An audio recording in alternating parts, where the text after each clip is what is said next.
Welcome, reading folks from across the world. I'm here interviewing my mother, Donna Russo, and oh look, here she comes now. And damn, look at that bustle. That's right. Wait, I gotta figure out how to sit in it. Oh, there we go. Okay. Okay. Got it. Hi, honey. Hi, Mom. So we're doing an interview for your new book. So congratulations. And welcome to it. Thank you, Gilded Dreams. Yes, Gilded Dreams is a sequel to your best-selling Gilded Summers. Did you originally plan on writing a sequel? Never. Go ahead. I was just gonna leave it there, see what you did. No. I always like to leave my books a little open-ended. I like my readers to use their own imagination and to sit back and think, oh, I think they did this now, and I didn't think they did that now. But in this case, I really left it open because the last action in Gilded Summers is almost a launch point for these two characters, Pearl and Ginevra. So I got tons. I was inundated with readers. What happens next? What happens next? And of course the publisher, when you have the numbers as Gilded Summers did, they're going to get behind They're happy for a it too. sequel. But my condition was I don't want to write a sequel just to write a sequel. I have to find a historic event that I'm passionate about that makes sense for these women. And when I started doing research and found that the 19th Amendment, which gave American women the right to vote, happened in 1920, and that this book would be published in 2020, the year of its 100th anniversary, I was off to the races. I was thrilled, and it was almost, that everything happens for a reason kind of a moment. Hence the t-shirt. Hence the t-shirt. Can you believe it's only been 100 years since American women have had the right to vote? I can believe it, sadly. Sadly. I absolutely can With believe sad it. belief, exactly. Next one. Yes. Gilded Summers showed the depth of your interest in Newport, a place loved by many Rhode Islanders. Yes. Where did the story come from? So I had been frequenting Newport since my high school years. Actually, since I got a driver's license, it was one of the first places I headed to.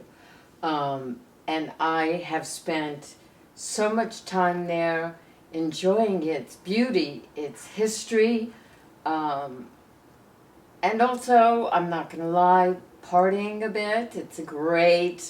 It's a restaurant and live music, intense, small place. I worked there for 5 years. So I had spent a great deal of time there. And then when I was doing history on our family, the Russo side, I found out that my grandfather, who was an Italian immigrant and a violin and viola player and maker, one of his violas is in the Smithsonian, actually played for the rich people in Newport. When he first arrived here, the two just coalesced and the story was born, and I merged the beauty and opulence and the rank and file that created the place with my Italian heritage, and that's how we got a socialite and a servant. Sure. You do a great deal of research for all of your books. Did you find any surprises while doing your research for Gilded Dreams? I found two things that absolutely astounded me. And the first is, whenever you read about suffragism or suffragettes, it's mostly the English women that get most of the attention. They were much more aggressive and violent. And so, of course, that's what sells. So those are the books and the movies that have been made.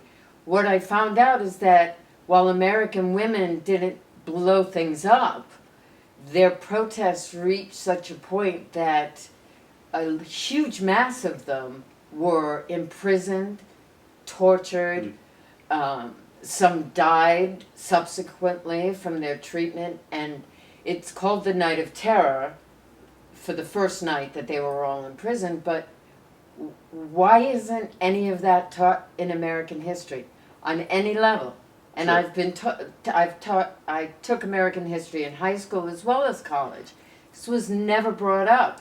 And this, especially the Night of Terror incident, is so impactful. It just shocked me that it's not more well known. Hmm. The other thing was, I just finished watching a series on Hulu called Mrs. America, starring Kate Blanchett. Miss America, yeah. Mrs. Oh. Mrs. America. And it's got a cast. Yeah. I mean, it's Kate Blanchett. It's just, you got to watch this series. It's amazing. This series focuses in on the 60s and 70s fight for the passage of the ERA amendment. And what I found were the similarities between their fight and the suffragettes' fight. And one of their biggest opponents, and this is the second surprise, is women themselves. Both movements had humongous anti-suffrage, anti-ERA that were women's groups by the tens and hundreds of thousands. And this book, I chose to hone in on the fact that it was women fighting against women. And I think this is a problem within the gender itself that needs work. So I really wanted to highlight that. So that was a couple of my two surprises. And I grew up in the 60s, but I was a feminist. A child feminist. A child feminist. Though I started writing anti-war poetry and feminist things when I was still in grade school, which scared the living bejesus out of my parents. Sure, your teachers too. Yes, a little bit. A little bit. But I forgot what I was saying. Oh, I was really impacted by the feminist movement. Sure. And yet, I was blind to any coverage about the anti-feminist movement. I did not have a awareness, or it was not brought to my awareness just how big that was. Did you think that's because of where we live? In part because of where we live. And the series points this out, and I've not done the research to back it up, but in the series they show that most of the antis, and it's funny, in both fights, those against were called the antis, lived in the South. Because they found it as an affront to the family way, as opposed to women can make the choice. They just saw it as an affront to the family way. Very interesting stuff, I think. No, I History nerd! For a little more of a serious question, you've now published 10 books in 11 years, but they were not the easiest 10 years globally or personally. Can you talk about the experience of making art under pressure? Yeah. In fact, I'm not sure if I know how to make art not under pressure. Who does? Who does, right? My first book came out during a recession, and now my 10th book is coming out in a pandemic, global recession, serious race issues across the country. So, yeah, there have been challenges on the global scale, on the national scale. And then in those years, it was a dissolution of a marriage, a 7.5-year divorce, a chronic illness, a best friend dying in a freak car accident, supporting 2 sons while they lived at home during their undergraduate years, and then one who went off to Manhattan for his master's. But other than that, it's just been a regular old 11 years. Just same old, same old. What is the type of discipline, like personal discipline, you have to make art when sort of the world around you, and either in the micro level and the macro level? That's a really good question. For me, because I think I was born to create art, whether it's my books or now my paintings, it's an escape for me. It really is an escape for me. So when things were at its most bleak, I could go to Renaissance Italy and I could just immerse myself in it, and I could forget all the chaos taking place around me. But it also brought out the fighter in me. And I think as any artist of any medium, whether it's singing or painting or writing, whatever it is, because we are not in Renaissance Italy, where we would be fully supported and sponsored, where art programs are the first thing that are being cut, you got to be a scrapper and a fighter. And perhaps those years were so rough to keep me tough and to keep me fighting. And so it's 10 books in 11 years because I refuse to back down. The hustle is real. The hustle is real, especially if you're an artist. Yeah, for sure. I mean, pole dancing was out after I turned 50, so, you know, I kind of stuck with the art. Moving on. How much of you, your personality, your life do you put into your books? Have you done this sort of thing in other books, and specifically in the new book? I have done this in every single book I've ever written.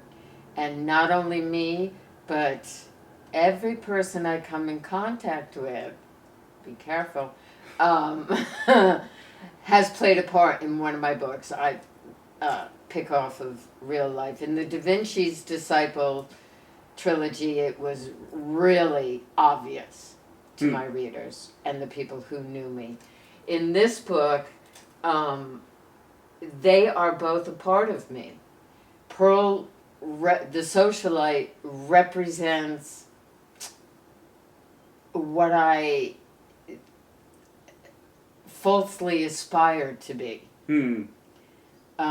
Ginevra is an Italian immigrant fighting to be more, but Pearl finds herself wanting to buck the system, and that's kind of been a running stream plot line in my life. I've been bucking all kinds of systems in my life, so they both represent parts of me very much, and in the good and the bad ways. I am not ashamed to put my flaws on the page.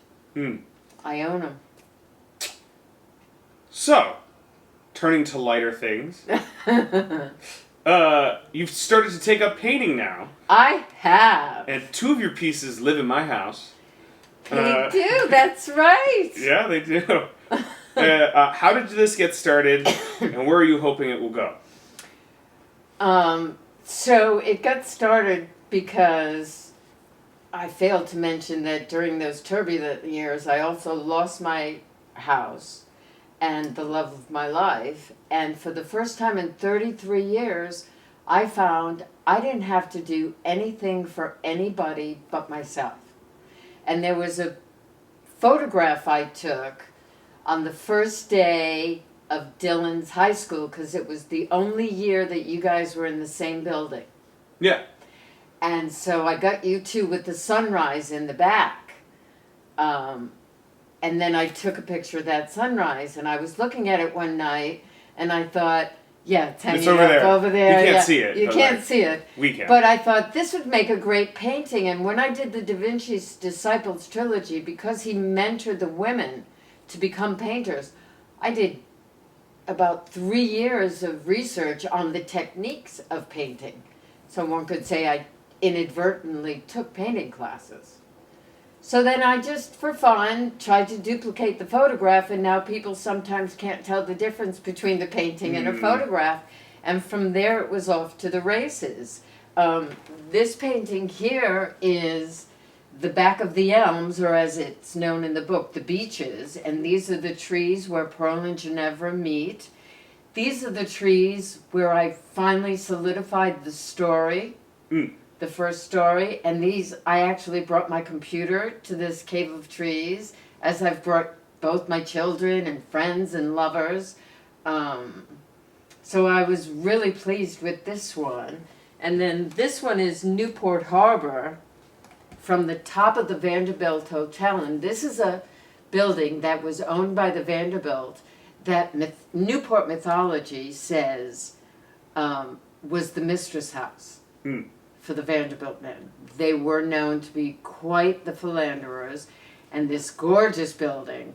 And I took a photo from the top, and there was a tall ship at harbor. So all I did was I took away all the buildings, and I just kept the geography and the tall ship.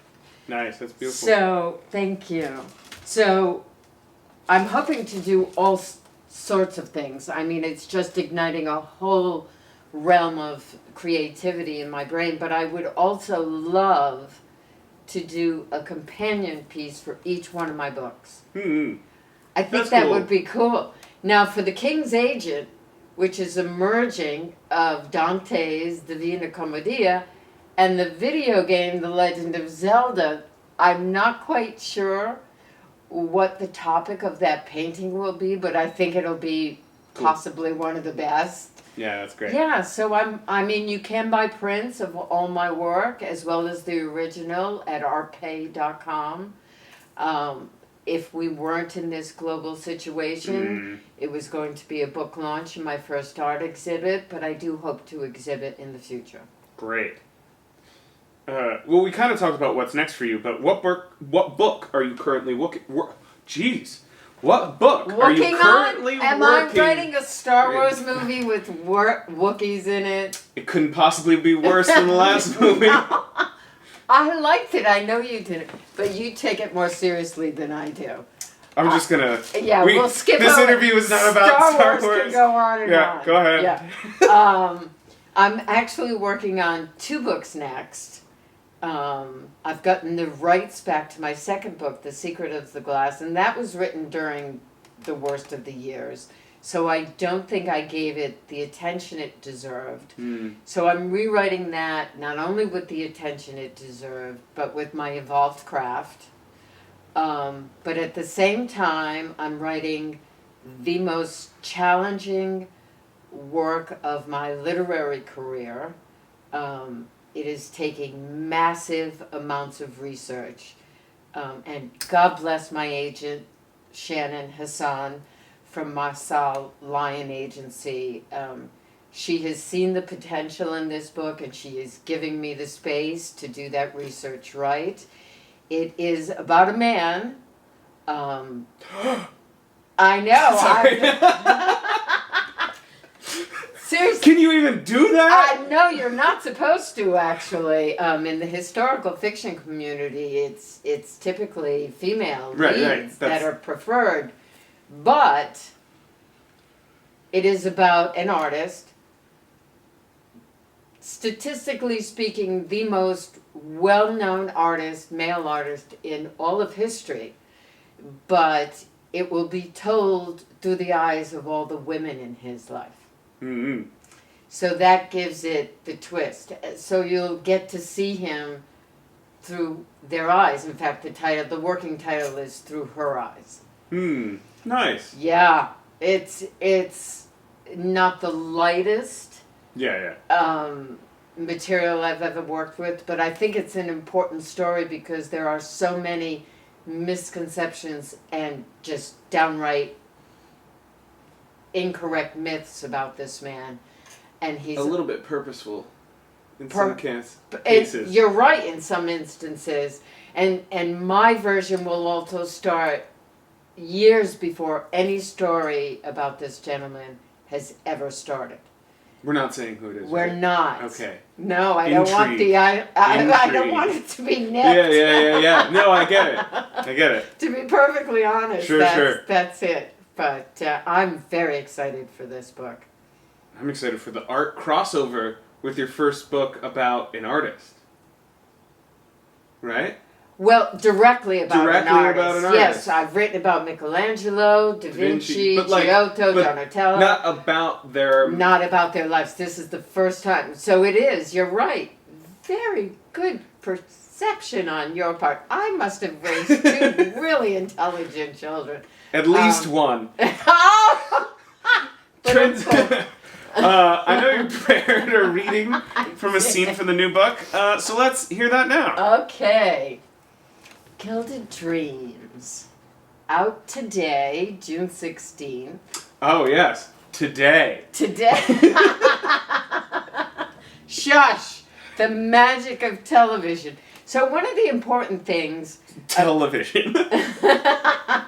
One of the important things about Pearl and Ginevra is that through all their trials and tribulations, they have crossed that line from get back in, birds. No, you can't come out, you glass birds and you stuffed birds that were never alive.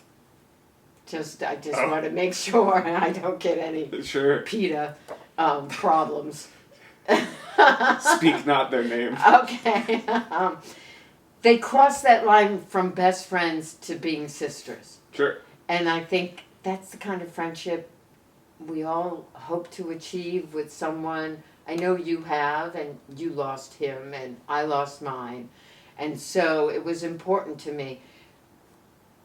And like sisters or any siblings, there are going to be moments of joy, and there are going to be moments where they act like petulant siblings. So I'm going to give you a bit of that today.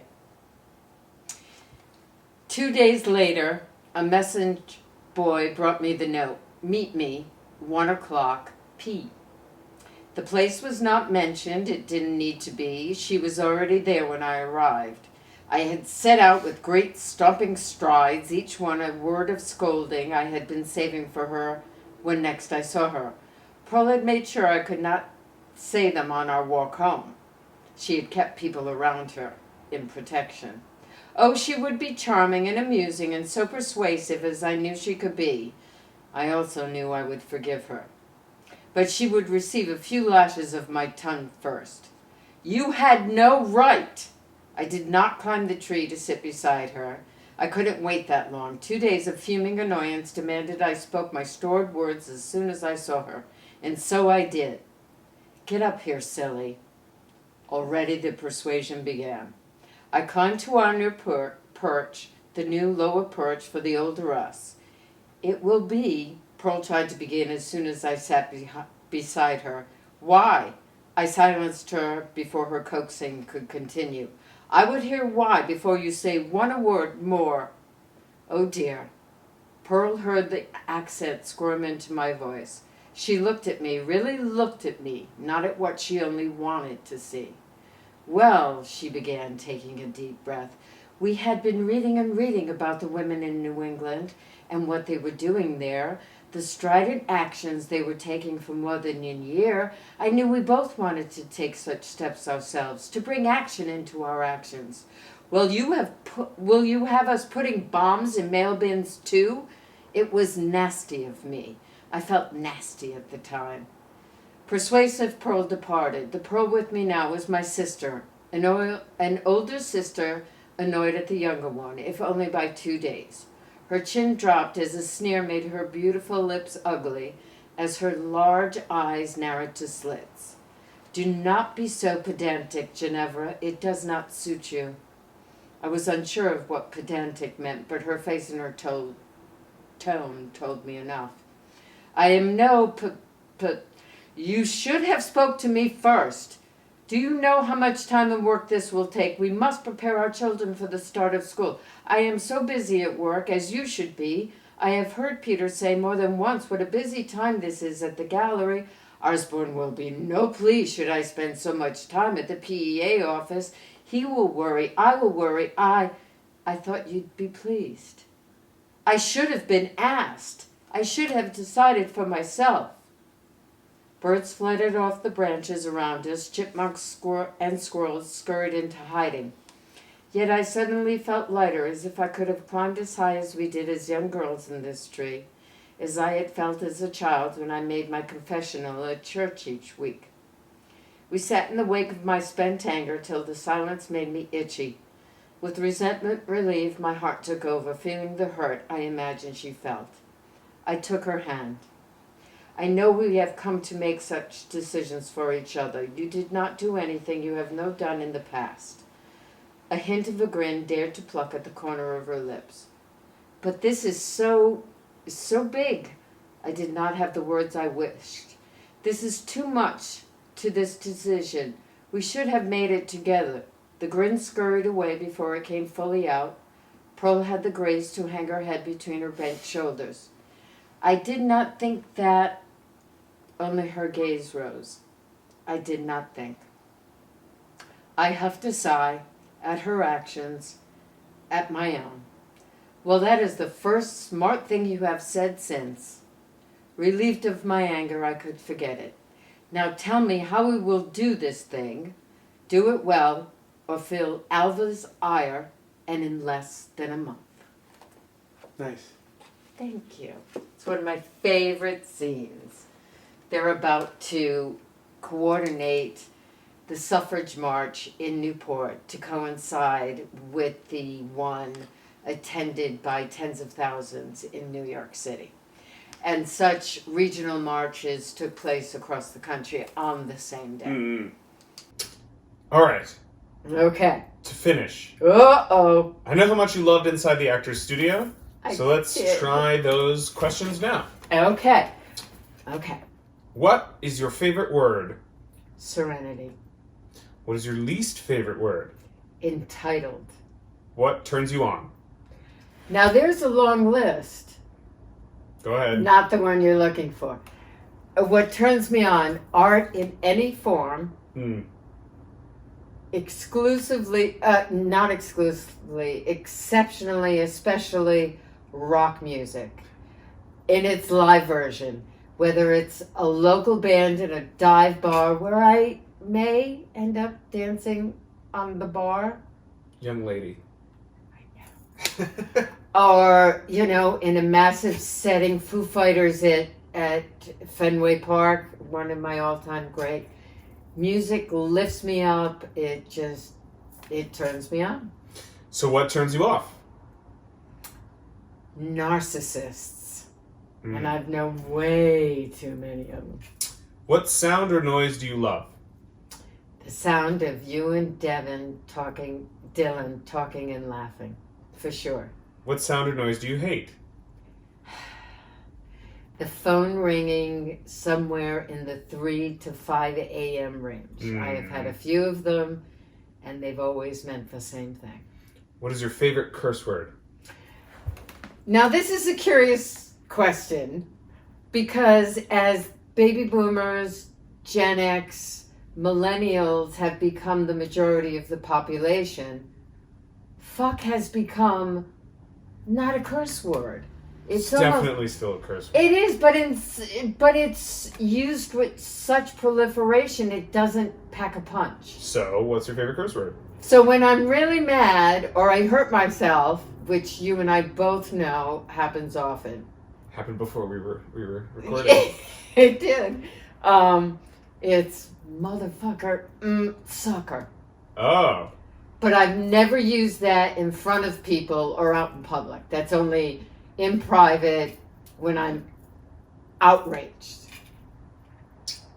What profession other than your own would you like to attempt? Well, now that I've attempted, and I'm working at 4, actually, if we include my teaching and my editing work.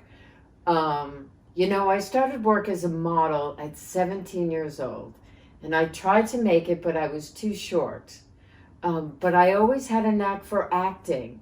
And I really wish that I had dropped the modeling and gone for acting. Because the height wouldn't have made a difference. Plenty of short actresses. But the face works pretty good on camera. And I do have a knack for it. So it would have been that or fashion design, because I do kind of have a thing for fashion. What profession would you not like to do? Any form of dentistry. You don't want to be a dentist? A dental hygienist. Nothing. Anything. The thought of my hands in strange people's mouths all day long, I get goosebumps. Right? Okay. We love them. God bless you, dentists and dental hygienists. Yeah. But I just couldn't. I couldn't. If heaven exists, what would you like to hear God say when you arrive at the pearly gates? Come in, sit down. I have your favorite tequila on ice, and I'm going to answer all your questions because you've earned the answers. Nice. And now we have a giveaway to announce. So tell the folks at home what they can do and everything. Come on down. Yeah. So under this posting, if you share the link to this video, you'll get 1 entry.